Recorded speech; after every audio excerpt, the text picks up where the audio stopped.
మనలోని ప్రాణం అమ్మ, మనదైన రూపం అమ్మ,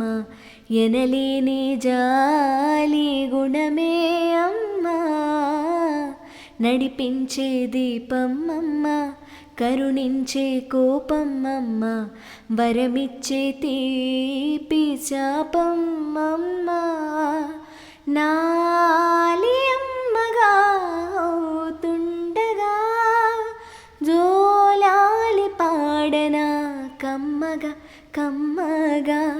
పెదవే పలికిన మాటల్లోనే తీయని మాటే అమ్మ, కదిలే దేవత అమ్మ, కంటికి వెలుగమ్మ, తనలో మమతే కలిపి పెడుతుంది ముద్దగా, తన లాలి పాటలోని సరిగమ పంచుతుంది ప్రేమ మధురిమ.